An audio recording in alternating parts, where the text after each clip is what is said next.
every high school has that popular girl that asks the special ed kid to prom. Almost every high school has that. You know, the popular girl asks the kid with Down syndrome if they want to go to prom with her. Everybody applauds the popular girl because, oh, how courageous of you to ask a Down syndrome kid to go to prom with you, since you're normal and the Down syndrome kid isn't. Exploiting mentally disabled kids is something that unfortunately happens a lot. If you made that popular high school girl about 40 years older, made them really ugly and from New York and a man, then you would have Michael Quinn. Michael Quinn is a serial exploiter of mentally disabled TikTokers on the app. Now, I decided to make a TikTok about Michael Quinn and called him out for exploiting World of T-Shirts, who is a creator on this app that I had a personal relationship with, and I felt like he was enabling Josh to get absolutely blackout drunk every day. He was paying for his alcohol. He was doing a lot of things that we'll take a look at throughout this video. If you take a gander throughout Michael Quinn's page, you can see that he thinks a lot of himself, that he thinks of himself as somewhat of a savior to these mentally disabled TikTokers. However, I don't think he's a savior to them at all. I think he's actually kind of messing up their lives. He has meddled within their personal relationships, within their lives. I don't think he's had the positive impact he's trying to paint. However, he will disagree, and Michael Quinn needs the clout, so he will, without a doubt, eat up this video and probably make 3 or 4 responses to this YouTube video. Shoot, he might sue me. Michael Quinn, if you need a little backstory on the guy, is an owner of Feltman's Hot Dogs, which is a knockoff Nathan's Hot Dogs. That's what he does. So he has a little bit of money. Before he was known for exploiting mentally disabled TikTokers, he was known for being a,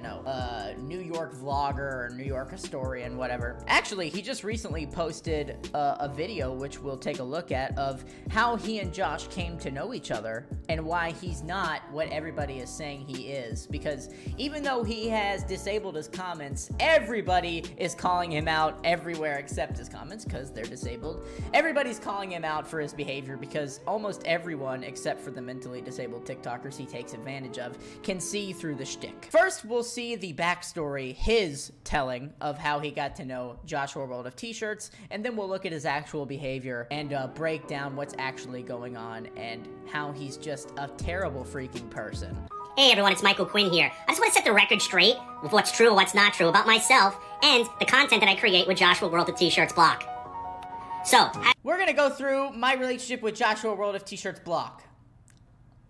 Why does he do that? Why does he smile for like 2 seconds after everything? He's such a boomer. Try to find a video where he doesn't use the beauty filter. And by the way, this video is highly edited. He literally edits all of his videos to try to make him look good. I've never seen a 60-year-old man, yes, 60-year-old man, care so much about his image. Pretty sure he's got Botox as well, or maybe he's just fat. I don't know, I can't really tell the difference. How did me and Josh meet? Well, I'm a New York City native and historian, and Josh started following my TikTok account about a year ago. I really didn't know much about him at the time, but obviously since Josh is obsessed with New York City and its history, he started following my TikTok account.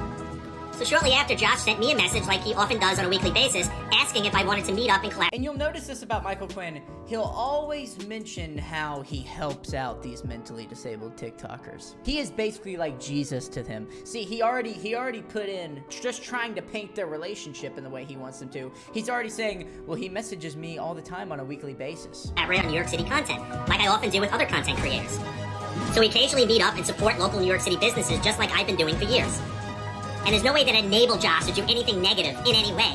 Of course, because paying for his alcohol and drinking with him when he obviously has a drinking problem is not enabling that behavior. As a matter of fact, he's better off meeting up with someone than traveling through the city alone.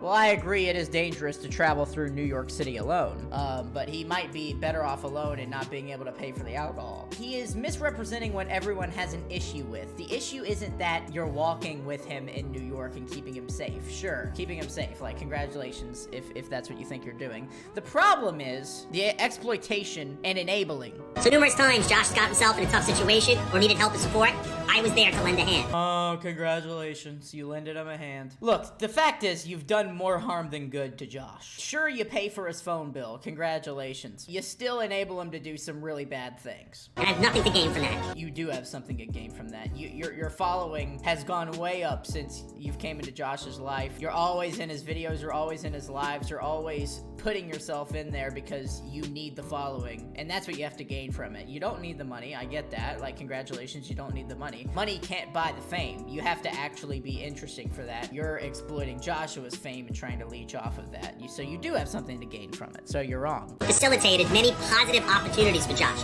with nothing to gain on my end. I think many of you are not giving Josh enough credit. He's very intelligent, and he can think on his own.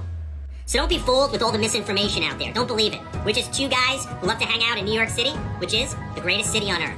That's totally not creepy. Everything that you do with Josh does give you something to gain. You know, this guy talks a lot that he's lining up a documentary about Josh with Vice, which is, you know, this big news platform. Do you think that Vice would go to you without Josh to do a documentary about you? But because you're with Josh, you're using Josh to get a documentary made about him. Now you're going to be in the documentary. So you do have something to gain, and you are gaining from it. You have gained from it.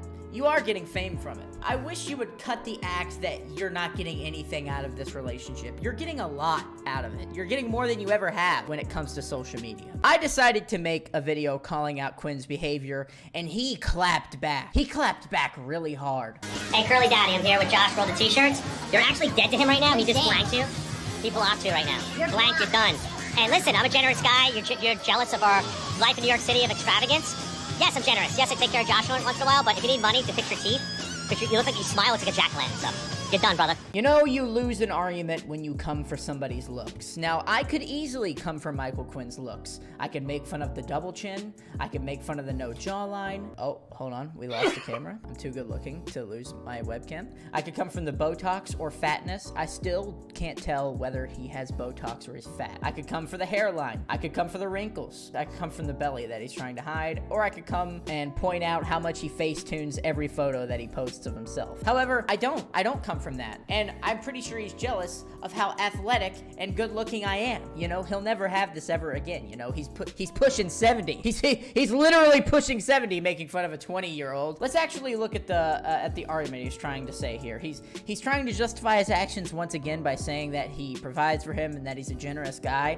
Congratulations. You're a generous guy. You're being generous by providing the guy with alcohol. All we have to do is go to a Reddit or look up World of T-Shirt's name to know that he has on multiple occasions shown that he cannot control his drinking. He has thrown up his own drink and drank it after he threw up in it. I mean, just some absolutely disgusting and terrible things. He's talked on live streams about how he drinks to forget about the death of his mother. He doesn't want to go to an AA meeting because they'll tell him to stop drinking, and he doesn't want to do that. He'd rather just be an alcoholic and drink than not drink at all. The big thing I have a problem with is a sign of a manipulator is separating someone from their friends, their good influences, whatever. That is what Michael Quinn is doing. He is making sure that Josh now no longer has any contact with me. He's making sure that Josh is separated from anybody that could potentially take him away from you, Michael. And that is a sign of a manipulator / abuser. He's officially got World of T-Shirts to block me and made sure that I can no longer contact him. You got Josh separate, so now he's all yours, and you can spin, you know, your little lies and webs in his head and keep him under your control, because you do have control over Josh. He got Ryan Trout to make a video. I'm on Michael Quinn's side because Michael Quinn's right. Like, him and Josh should be able to live it up, you know. Curly Daddy is the one using Josh for views. I always complaining. Like, the hypocrisy here is so ridiculous, I'm cracking up. Like, he's using a mentally disabled man for views. He's I don't know how I'm using a mentally disabled man for views, and then somehow Michael Quinn isn't. Only trash talking Josh's parties. Alcoholism is when you're physically dependent on it. He is physically dependent on it. Josh is not physically dependent on it. And also, Michael Quinn actually looks out for Josh. You don't see Curly Daddy offering Josh what Michael's offering Josh. The thing is, I can't offer Josh money because I don't have that. I can hardly pay my own freaking rent. But I do offer him something that is more valuable, which is I've offered Josh a place to stay.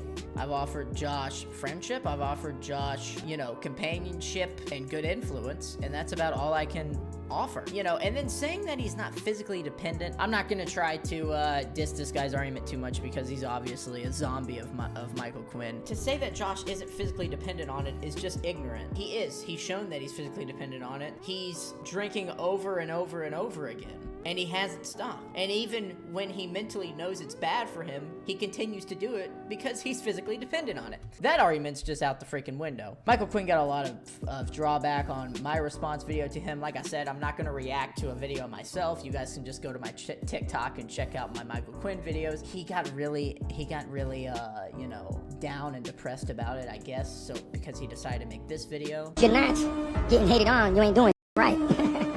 You need people talking about you. You need people saying, I don't like that person. Because in turn, they really want to be you. This guy is so zesty. Sometimes I'm just left speechless after watching a Michael Quinn video, not because it's amazing, but because I can't believe this guy is real. He's getting, you know, comments. Quinn needs to be arrested. He obviously didn't like that one. Along with Ryan Trout and World of T-Shirts, he also went after Daniel Larson. Said, do you write your own music? I think it's really good. So obviously trying to, you know, get with Daniel Larson there. He also has shown that he likes to talk about Daniel Larson because he was on a live stream and said some very concerning things regarding Daniel Larson, pretty inappropriate things to say about two mentally disabled people, but I don't know. You guys be the judge. They think you want to fight Daniel Larson. I don't think so. No. I'll kick his ass. I'll kick his ass. Right. I'll fly to California and rip his head off. Right. I'll rip his head off and down his neck. Right. Very appropriate thing to say, Michael. Thank you for that. I swear in half the videos that Michael Quinn makes, he's drunk off his freaking hiney. There were some more things of him trying to exploit Ryan Trout and Joshua, and even Beetlejuice, the guy from the Howard Stern show. He would like solidify my fame pretty much. Yeah, I'm gonna get in touch with Beetlejuice. He's with his sister. Dude, if you're Stern, forget about it. Howard Stern's he's the king of all media. But I'm thinking maybe like an arm wrestling match. You know, it'd be funny. World of T-Shirts and Beetlejuice doing a mud wrestling match on the Howard Stern show. Why you tell me to get out? I was talking to the Michael Diesel, Quinn Diesel, baby, Quinn Diesel. So what do we know about Michael Quinn? One, he's a serial repeat manipulator and taking advantage of mentally disabled TikTokers. He acts extremely inappropriate with all of them, and he enables them to do some pretty bad things. He does have something to gain from all of these relationships he makes with the easily manipulated mentally disabled TikTokers because he's getting fame from it. Without Ryan Trout, without Joshua World of T-Shirts, without Daniel Larson sometimes, Michael Quinn would be a fart in the wind. You know, nobody would know about him. Nobody would know anything. He would be a nothing. He would be a nobody. And that's what Michael Quinn should go back to being. A nobody that owns a dying, failing hot dog brand. But unfortunately, I don't know if we will ever be able to free him from the grasps. I don't know if we'll ever be able to free World of T-Shirts from the grasps of Michael Quinn because he seems to have a pretty tight hold on the guy. I wish Josh the best. I hope everything works out for him. I hope that he gets help eventually. I hope that the end of the story isn't finding World of T-Shirts with alcohol poisoning, finding out something too late, you know, ending up seriously hurt from the behavior that Michael Quinn enables Josh to do. Josh is an adult. I get that. I get that he can do what he wants. The fact that he has nobody to support him and only bad influences around him genuinely scares me, and I'm seriously worried for the guy's future. Unfortunately, this is all I can do, is make a video. And even then, sometimes I am reluctant to make videos because Michael Quinn likes the negative attention that he gets from all of these videos that I make about him. However, somebody has to say something. Not enough people are acknowledging what this guy does to Josh, and I think more people should be made aware. Maybe someday enough people will report his account that he gets banned. However, he's not explicitly violating community guidelines, so that will probably never ever happen. But Michael Quinn will be lost without a TikTok account. It'd be pretty funny. Anyways, look, that's all I have to say about it. There's not really much else to say. Let me know what you guys think in the comments below. If you guys have watched the whole way, thank you guys. Make sure you subscribe, like the video, all that stuff. If you guys have any ideas on how to do this better, please do that. I do want to shout out the r/World of T-Shirts Reddit. That's where I got a lot of this information from. Check them out. They usually are a pretty good source of information. Thank you guys for watching, and I'll see you guys later.